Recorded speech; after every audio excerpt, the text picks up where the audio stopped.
kuna juhudi mbalimbali zinazofanywa na wadau, mashirika na serikali katika kutazama ustawi wa mtoto na wanawake dhidi ya mazingira hatarishi na hata vita dhidi ya ukatili. Sasa leo nazungumza na mwanamke ambaye amekuwa kinara kwa miaka 30 akihudumu kwenye sekta ya mitindo, uhisani na hata ujasiriamali. Si mwingine ni Khadija Mwanamboka, lakini pia kwa sasa ana mpango wake mahususi wa kuzindua kipindi kwa njia ya video kitakachoitwa Mambo ya Khadija Mwanamboka na kampeni ya watoto ya mitindo ya Children for Children Tanzania ili kuwanufaisha watoto wenye saratani na watoto wanaoishi kwenye vituo vya kulelea watoto yatima. Khadija, karibu sana. Asante sana. Hongera kwa kazi nzuri. Asante. Heri ya mwaka mpya, nimefurahi kukuona. Na wewe pia. Baada ya muda mrefu kufuatilia kazi zako kwenye mitandao. Na mimi pia nakufuatilia. Hongera kwa tuzo nyingi nimeona umepata. Asante sana. Yes, yeah. Karibu sana nyumbani. Asante. Kwa ambaye ndo anamsikia leo Khadija Mwanamboka ni nani? Mimi ni mwanamke wa Tanzania ambaye mwenye hofu ya Mwenyezi Mungu, na penda kushirikiana na watu mbalimbali, hususan wanawake, wasichana na watoto. Na kama ulivyo nikiwa na sherekea au sema kuadhimisha miaka 30 ya kuwa Khadija Mwanamboka, kwa sababu mimi sikuzaliwa kama Khadija Mwanamboka, nilizaliwa Khadija Said Saad. Lakini mwaka 96 nilipoingia kwenye tasnia ya mitindo nikabadilisha jina, unasema jina la kutafutia ugali. Nikaitwa Khadija Mwanamboka. Kwa hiyo ndio brand, maana yake ndio wanasema sasa hivi ndio brand name, maana yake kikazi inajulikana hivyo. Hiyo Mwanamboka maana yake ni Mwanamboka ni Kikongo, maana yake ni mtoto wa nyumbani. Kwa sababu upande wa babangu mimi wanatoka wa Manyema, Kigoma huko. Wana asili ya Kongo. Kwa hiyo walipokuwa wanaanzisha kampuni yao, mama yao akaambia waipe jina hiyo Mwanamboka. Zamani sana, miaka mingi sana. Yeah, miaka 80 I think. Yeah. Kwa hiyo nilipokuwa naingia kwenye mitindo, si unajua, nikapata ushauri kutoka kwa supporter wangu, mjomba wangu Masud ambaye ni mwandishi wa habari mkubwa sana. Ndo alikuwa ameshika mkono na niongoza njia zipi kufanikisha, kwa sababu kwenye jambo lolote lazima ujulikane, yani mtu ajue kazi yako. Na kipindi hicho mimi nilikuwa na miaka 18 tu. Kwa akaniambia, kwa hili jina itakuwa vigumu watu kuelewa unafanya nini, tutumie jina la wazee. Kwa hiyo kuanzia leo, kwa hiyo 96 interview yangu ya kwanza ya gazeti nikafanya, nikaulizwa unaitwa nani, nikasema Khadija Mwanamboka. Basi toka siku hiyo mimi naitwa Khadija Mwanamboka. Kwa hiyo 96 mpaka sasa hivi ni miaka 30. Ndio, kwa hiyo ina maana katika kuadhimisha hiyo, kusherehekea miaka 30 ya kazi zangu mbalimbali, sio tu mitindo, sababu nafanya pia kazi ya kijamii sana. Na nilikuwa sijafanya kwenye sehemu ya kansa kwa upande wa watoto. Nimefanya kansa wanawake, lakini sio watoto. Na nimejaribu sana kufanya research, nikaelewa mahitaji yao na kuwapa upendo, kuwapa matumaini, kwa sababu unajua mgonjwa anapoumwa sio lazima ahisi kwamba tunamkatia tamaa. Kwa hiyo nikaona nije na hiyo campaign ambayo inaitwa Children for Children Tanzania. Maana yake ni kwamba kuhamasisha, kuelimisha watoto ambao hawaumwi na wenye wazazi ambao wana uwezo, sio uwezo sana, waweze kujua maana ya kutoa. Wazungu wanaita give. Unapojenga utamaduni katika familia kwamba sisi sio matajiri, lakini tunahitaji tutoe, tusaidie, inajenga utamaduni kwa hata mtoto anapokuwa anaeka hivyo, na anakuwa na watoto wake, anakuwa na familia yake, tabia hiyo inaendelea. Tutafika huko Khadija, na tutadadavua kwa kina. Nini hasa kilikuvutia kuingia kwenye sekta ya mitindo? Okay, nahisi ni kwa sababu mimi nilikuwa pelekwa kununua nguo, sipendi ninachokiona. Naambia mimi niulieni vitambaa, nitaenda kwa fundi nitamuelekeza. So nilikuwa napenda nivae kitu ambacho kimetoka kichwani mwangu. Unaona? Kwa hiyo nikawa navaa, watu wanapenda, wananiambia umepata wapi? Na mimi nimeshona kwa fundi. So nikaona watu wako very interested, wanakuwa impressed.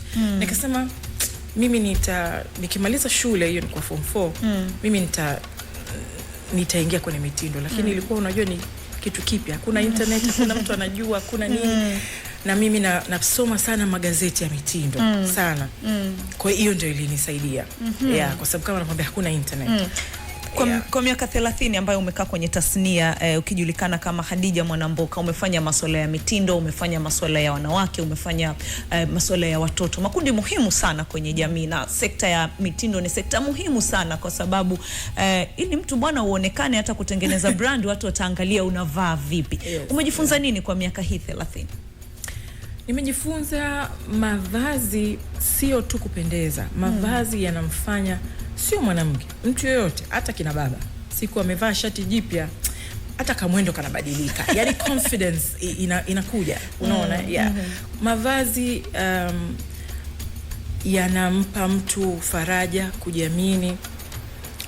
Uoga unaondoka kabisa. Sasa najua nimependeza kabisa. So nimegundua sio tu muonekano wa nje, inasaidia pia inside. Yani mtu anahisi vipi, anapata faraja kiasi gani, anajiamini vipi kwenda kuongea na mtu labda swala la kikazi. Mimi mwenyewe paka leo hivi, paka leo kama na meeting mimi lazima nivae nguo mpya. Yes. Nice. Unajivunia nini katika kazi zako hizi ambazo umekuwa ukizifanya kwa miaka 30? Swali gumu.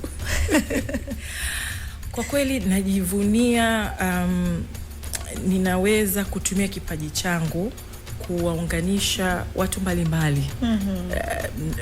Nikiongelea kuunganisha kwamba kuna sekta labda ya mitindo, kuna designers wengi ambao nimefanya nao kazi, ambao wao wameungana sasa hivi, wao wenyewe wanafanya kazi, unaona? Nimeweza kufanya kazi na watoto, nimeungana na wazazi wao, wazazi wenyewe wale watoto wameungana. Kwa hiyo yani network nimetengeneza kubwa ya watu mbalimbali kupitia kipaji changu, kupitia platform ambazo nazijenga. Vile vile nimeweza kutumia kipaji changu na network yangu. Mimi nilikuwa na tamasha moja, nilikuwa nafanya siku ya ukimwi duniani, ilikuwa inaitwa Tanzania Red Ribbon Fashion Gala. Ni tamasha ambalo lili-raise pesa nyingi sana kusaidia watoto wenye HIV. Na nilipewa paka letter of appreciation na TACAIDS. Wow. Nilikuwa kwa miaka 7 nimefanya. Tarehe 1 Disemba, ukiachia ile maadhimisho ya serikali, tasnia ya mitindo ilikuwa ina tamasha kubwa ambalo tulikuwa tuna raise money kusaidia watoto wanaoishi na virusi vya HIV ambao wameenda shule. Nikikwambia wengine sasa hivi wameoa. Yes, unaona, wameweza kuishi vizuri mpaka leo, wameweza kuwa na wenzao. I think hiyo ndio kitu najivunia sana. Nimependa sana hiyo uhusianishaji ama connection kati ya mitindo na huduma za kijamii. Kwenye mashindano yetu ya ulimbwende, sio tu Tanzania, hata duniani, kuna kitu muhimu sana huwa wanaita beauty with purpose. Yes. Ambapo ndo mabinti wengi wanafuana kuonesha kila mmoja anafanya nini kwenye jamii ama atafanya nini kwenye jamii. Unadhani kwa Tanzania warembo wetu wanakuwa wanapiga hatua kiasi gani kwenye projekti zao? Kwa kweli kwa sababu unajua nilikuwa nafanya zamani sana. Nilivyoanza yani nilivyoanza mimi career yangu kwanza nimeanza na walimbwende, kwa sababu mimi vazi langu la kwanza kutoka jukwani la mlimbwende nilimdesignia Basila Mwanukuzi, akashinda. Yes. Wow. Aliposhinda ndio mimi niliamua kufanya mitindo kama ndo career yangu. Kwa hiyo nikaendelea kufanya pia, nafuatilia na nini. Lakini uzuri wa sasa hivi kuna social media. Kwa hiyo unaweza kukaa tu nyumbani ukafuatilia kazi zao. Lakini mimi nahisi tuna mengi ya kujifunza sana. Na tunaweza tukafanya mengi sana.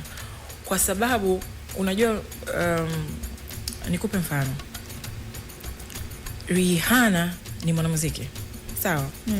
Lakini ana fundraising yake anaita Diamond Ball. Ambaye pale hawaji wanamuziki tu. Ana washirikisha wabunifu wa mitindo ya mavazi. Sawa? Wana raise pesa nyingi sana. Sasa hebu pata picha, wale walimbwende sio wao tu peke yao. Unajua tatizo ni kwamba hakuna, wanafanya vizuri ndio, but I think wanaweza kufanya zaidi kwa kuunganisha muziki ni lugha tofauti, ni lugha kubwa kuliko mitindo. Ukweli ndo huo. Na Tanzania muziki wetu unafanya vizuri sana. Wepata picha Miss Tanzania afanye kazi na Nandi na Zuchu wa raise money. Wewe angalia impact yake itakuwa kubwa sana. Yes. Kwa hiyo sio tu yeye aende kaombe labda msaada kwenye kampuni labda akatoe. Yes, wanafanya. Lakini kwa sababu sasa hivi tumekuwa kimuziki, tuna social media, tuna platforms nyingi sana. Sawa? Kwa hiyo kama tutaungana, industry ya fashion na industry ya muziki na industry ya bongo movie, hizi 3 industry, yani I'm telling you, huwezi ukasiketi kuna mtoto sijui ameenda shule hana viatu, au sijui kuna watoto wagonjwa hawana nepi, wazazi wao wanawafunga kanga. There's so much we can do, so much. Unaona? Yeah. Nimependa huo ushauri wako Khadija. Umeibeba mitindo na jamii mgongoni na moyoni mwako kwa miaka yote 30. Na mpaka saizi hata katika umri wako bado unaendelea kubeba na kuhusianisha. Lakini kwa warembo wetu kidogo unakuta mashindano yakiisha na yeye amepotea, yeye na project yake. Ama tunaendelea tu kumwona yeye na picha tu ana enjoy. No, ndo bana nasemaje, changamoto inakuwa ni nini? Wanakuwa wanafanya zile project kwa ajili ya mashindano, sio kutoka moyoni, ama inakuwa vipi? No, mimi kama ninavyosema, wanafanya ndio, lakini wazungu wanasema we can do better. Kwa sababu tuna hiyo power. Juzi kama uliona wale kina Lamata wamefanya ile back to school. Yeah. Yani unaweza kuona ni kitu cha kawaida, lakini unajua kwenye kutoa, sawa, unaweza usitoe mamilioni, lakini unapotoa na umeweka kwenye social media, tayari create awareness, umesambaza ujumbe kwamba mimi na kampuni yangu na watu wangu tumefanya hichi kitu, tumeraise hii labda pesa, sijajua wale raise vipi kupata vile vifaa, lakini ametoa, amesaidia. Kuna watoto sasa watakwenda shule wako vizuri. Unajua mimi nimegundua pia kuna tatizo ili kwamba nisionekane natoa kidogo. Hiyo ni tatizo kubwa sana. Na ndio maana nikaamua kwamba uone hii Children for Children Tanzania. Mimi nitakuwa na uza t-shirt zangu, nguo zangu za watoto. Kwa hiyo ukinunua ile nguo, sawa, ndio umegive back. Unaona, umependeza, umefurahi, umemwezesha mtoto mwenzako either anywe dawa, umenielewa, apate dawa, apate mahitaji muhimu, unaelewa. So unajua kuna watoto hawana hata luxury ya kuwa watoto kabisa. Mzazi hawezi kumfanya mtoto wa mtoto. Anawaza uji upate sukari. Kuna watu na maisha hayo. Sawa? Kwa hiyo tusiogope. Ndio maana sasa tuwafundishe wakiwa wadogo. Leo kanunua t-shirt lakini kajifunza. Kila nguo yangu itakuwa na ujumbe wa Kiswahili na wa Kizungu. Mtoto atajua ile t-shirt ina maana gani kwake. Ile tag mtoto atakaa nayo. Tayari tumefanya nini? Tumesambaza upendo. Create awareness kwamba kwa kununua kitu kimoja unamsaidia mtoto mwenzako. Na yule mtoto atakwenda shule, labda atamwadisia mwenzake. Yule atamsaidia. Umeelewa? Kwa hiyo tusiogope, tusiogope. Unaona, let's nikupe mfano. Kuna watu wanafanya, yani tusiogope kwamba lazima nikiita media nitoe vitu vya milioni 20. Hapana. Hata 100,000 umemfundisha mwenzako, umefungua macho. Tena na hisi hiyo ndogo ndo vizuri, mwenzako anafungua macho, kumbe na mimi nisisubiri niwe na 500,000. Naweza nikanunua vitu vya 100,000. Nikasaidia. Kwa hiyo uamuzi huu wa kuja na kipindi chako cha televisheni ama kwa njia ya video. Kwanza idea yake ilitoka wapi, lakini pia kama unavyosema hujawahi kufanya kazi kwenye masuala ya kansa kwa watoto, kwa wanawake umeshafanya. Kwa nini sasa? Okay, so kipindi changu ambacho kinaitwa Mambo ya Hadija Mwanamboka na kina launch kesho. Utaweza kupata kwenye application ya Poaflix. Kitabeba kazi zangu zote nazofanya na wanawake, wasichana na watoto. Na idea imekuja, huwezi kuamini. Idea imekuja ilikuwa mwezi wa Ramadhani nakumbuka. Mwaka jana. Ya Ramadhani ya 3. Nilikuwa niko kwenye treni na kwenda Dodoma. Nimepanda ile treni ya jioni ile. So niko pale nimewaza kwamba mimi nilikuwa nafanya kipindi cha radio.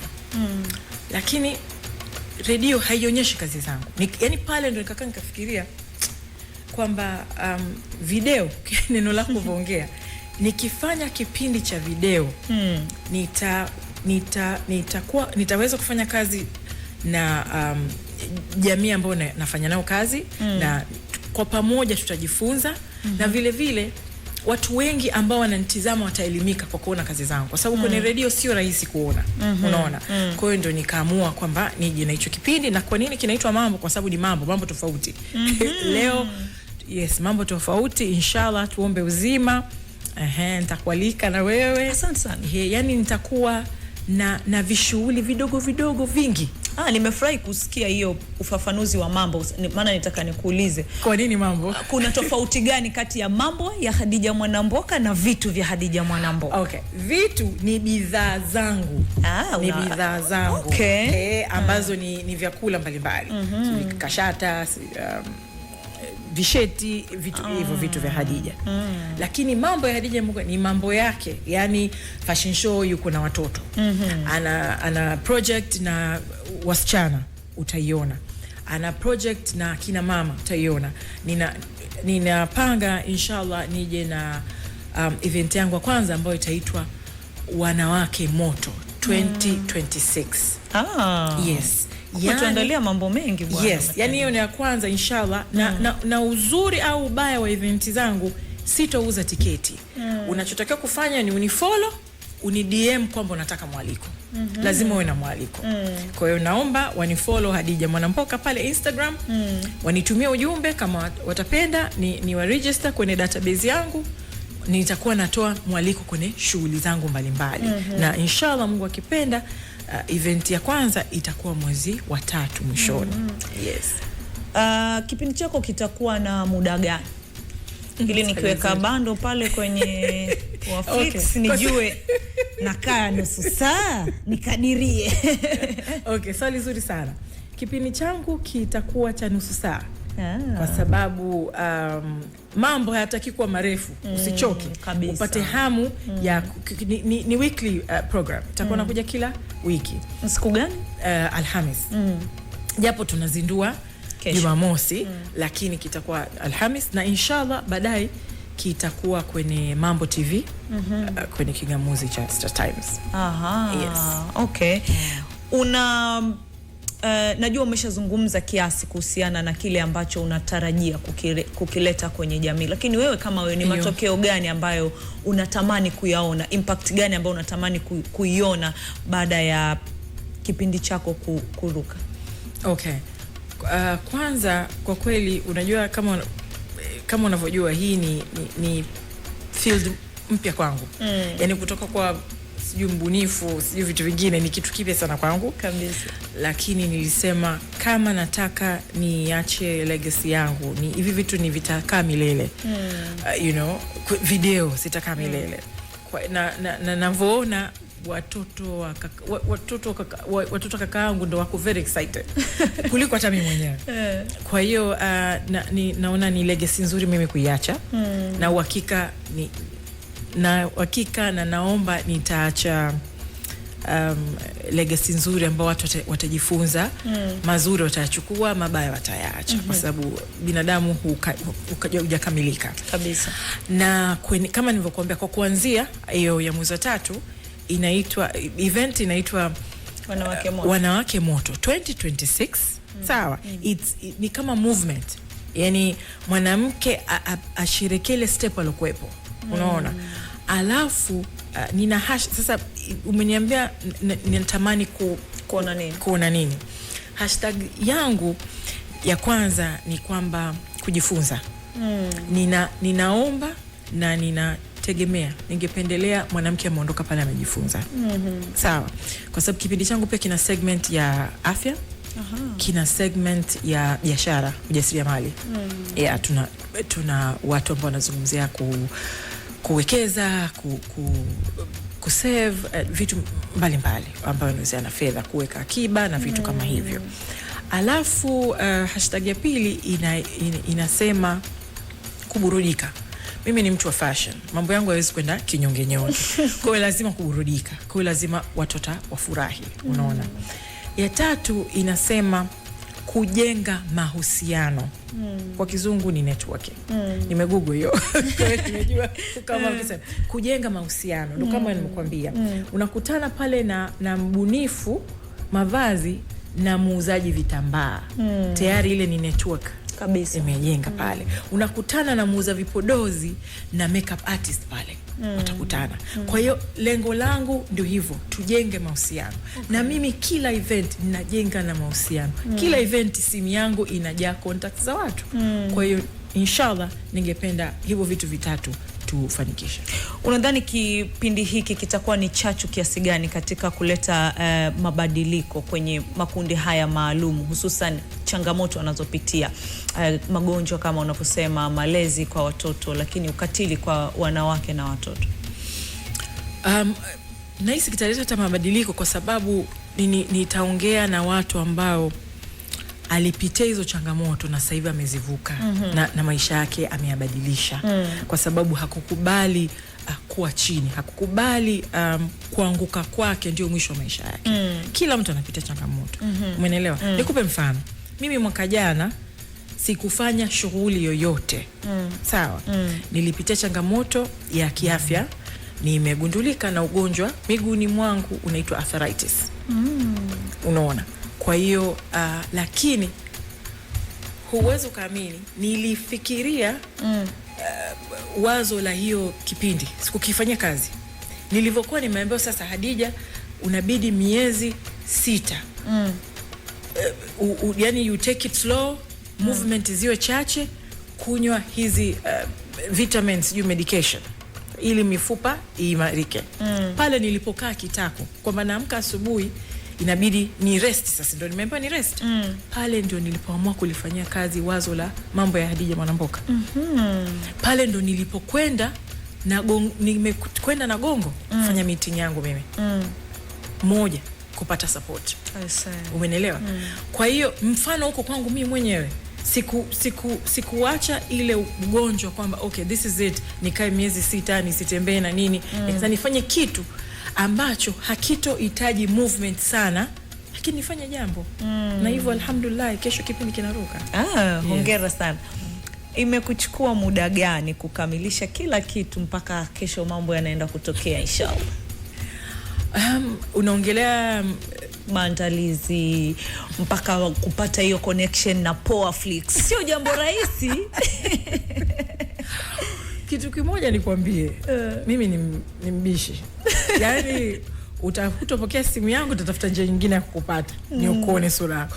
Kwa hiyo kwa kweli niseme tu ilinisaidia kwa sababu pia kuna video ambazo nimefanya interview kama hivyo nanifanyia mimi interview.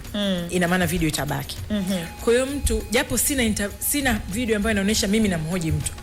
Lakini kwa utaalamu wao jinsi ninavyozungumza wakaona mimi naweza. Unaona? Kwa hiyo nikaaminika hivyo kwamba huyu anaweza. Kwa sababu hata demo mimi sijafanya.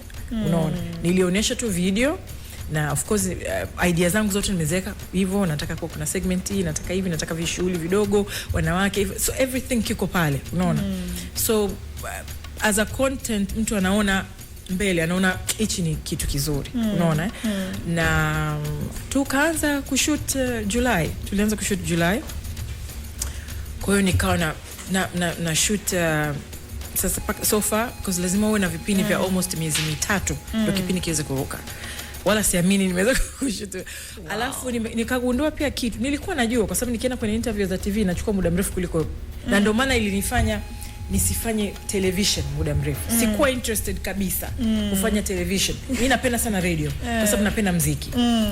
Napenda kuandaa ile list ya nyimbo nini napenda, and I enjoy that. Kwa hiyo kwenye TV sasa naona yafi inachukua muda mwingi sana. Msubiri mgeni, you set up, ile time consuming. I feel like kama kama unapoteza muda. Lakini sasa ndio amenikuta nimeambiwa bed rest. Nafanya nini ili so bed rest, sorry, ni rest. Wanasema wenyewe you take it slow. Kwa hiyo nikasema hii ndio itanifaa. Hapa ndio utaniokoa. Okay. And of course one thing I tell you kwamba Poaflix wamependa sana jina hilo. Mambo ya Khadija Mwanamboka. Kwa sababu wao wenyewe media yao inaitwa Mambo Media. Yeah, so naomba Mungu na naomba support ya wapenzi wangu kama walivyokuwa wananifuatilia kwenye mitindo. Sasa ndo wakati mzuri, kwa sababu sasa ndo wanaziona kazi zangu, mambo mengi. Tunaongea na watu wengi ambao wanajifunza. Kama nimesema tunaongea na kipindi cha kwanza tuna mtu anaongelea afya akili, ambayo unajua ni tatizo kubwa kwa sasa. Tatizo kubwa, alafu unajua unapomsikiliza wewe mwenyewe unahisi wewe mwenyewe una tatizo. Mimi nakwambia. Nakubaliana na wewe. Yaani akiongea ile mifano haikosekana hata mfano mmoja wewe huna. Seriously. Kwa hiyo yani unafanya kipindi lakini unajifunza wewe mwenyewe hapo hapo. Kwa hiyo inahitaji mnasema nini? Inahitaji uvumilivu na ile ustamilivu. Yani kwamba mtu umemwambia tutashuti saa 8, akikuja saa 10 wewe tena huwezi kuwa na hasira, kwa sababu unatakiwa ucheke, urekodi, makeup iko nini. Inahitaji uvumilivu sana kabisa. Yes. Muda unatutupa mkono. Kuna watu wengi tu wanakutazama Khadija toka miaka mingi mpaka hivi sasa. Na huenda kama unavyosema watoto wa kaka yako wako very excited, wana furaha kuliko hata wewe. Lakini huenda hata wapenzi wako wana furaha zaidi kuliko hata wewe. Unawaambia nini ama unatuhakikishia nini? Kwanza kwa kweli nimshukuru Mwenyezi Mungu. Kama nilivyokuambia nilikuwa na changamoto mwaka jana. Nishukuru Mwenyezi Mungu nimefika hapa, vipindi viko tayari kuruka, wapenzi wavione. Ni kama na waomba sana wa download your application ya Poaflix, kwa sababu hakitorushwa YouTube. Kwa hiyo ukitaka kukiona kipindi Mambo ya Khadija Mwanamboka lazima usubscribe Poaflix. Unaona ndio uweze kuona. Kwa hiyo hata tule tu vipande tu Instagram. Vipo, mbona nishaposti? Uliposema no, vile vipande, lakini sasa ndio inabidi show nzima mpaka ni yes. Vipande tutakuwa tunarusha lazima. Kupiga debe muhimu sana. Kabisa, so, maana kuna wengine matomaso vimeanza. Yes, sana. Tena kesho kuna video pambe sana. Taiposti mapema tu inshallah. Itakuvutia wewe mwenyewe. Lazima tu utasubscribe. Kwa hiyo nawaomba tu waendelee kunisupport, kwa sababu kuangalia kwa kipindi ndio uendelevu wa kipindi. Umeelewa? Kwa sababu mtu wanainka cost wao ya production ili watu watizame. Sasa watu wewe Khadija bwana, kumbe umesema una watu wengi, mbona watu watizame? Kwa hiyo naomba sana wanisupport kwenye Mambo ya Khadija Mwanamboka, na wale wapenzi wa shughuli wasisite kunifollow @Khadija Mwanamboka Instagram, pale wani DM nipate namba zao niwaweke kwenye database. Vishughuli vikianza basi tunaalikane. Mimi nitakualika. Sasa sijui utakuja, maki zingine zitakuwa sio ushwani, zingine tunafanya huko. Mbona sio wakishua? Lakini uzuri wangu mimi najiita remix. Mimi kote nipo. Mimi kambi popote. Basi na mimi hivyo basi tutaelewana. Kwa hiyo naomba tu wani DM ili niweze kupata namba zao.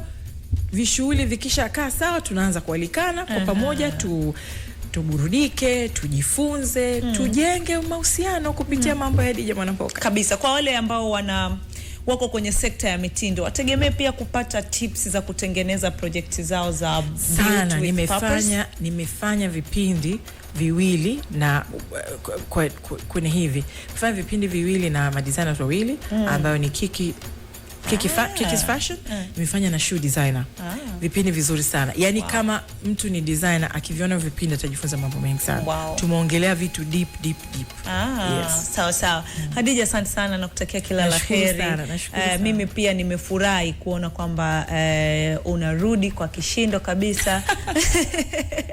Na imani hata mashabiki zako wengine wanafurahia, na wakiona hii taarifa watafurahia zaidi na watakuwa na shauku ya kuona vipindi vinavyokuja. Nilichofurahi ni kwamba sio tia maji, sio nguvu ya soda, miezi mitatu mingi.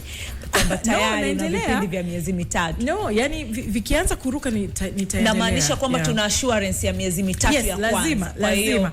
Mambo yenyewe ndio haya, tena unaambiwa take it slow. Nashukuru sana, nashukuru Crown Media, na kushukuru, na nimekuahidi nitakualika. Amina, inshallah. Na mimi nitaalikika. Wakati unaingia hapo ulinidokeza, kuna imani mimi napenda muziki sana. Na kukupa fursa ya kuchagua ngoma moja pale. Gen Z DJ na akupigie. Nataka wanawake moto. Simesema Samia Queens. Uko na hiyo ngoma? DJ na? Ama tukitoka mapumziko ndo tutaisikia? Samia Queens. Sawa, tuna dakika moja tu hapa na Tumaini, baada ya kutoka mapumziko mafupi utaipiga. Hadija ataisikia huko anavyoenda njiani. Lakini asante sana, hapa ni nyumbani. Karibu anytime, hata ukiwa na vishughuli sio tu tupigie simu. Ndio nasema kwamba shughuli bila sare yeye. Kabisa, ndio nasema kwamba uje utualike na mashabiki wengine kupitia Crown Media. Asante sana. Crown Media. Hapa ni nyumbani.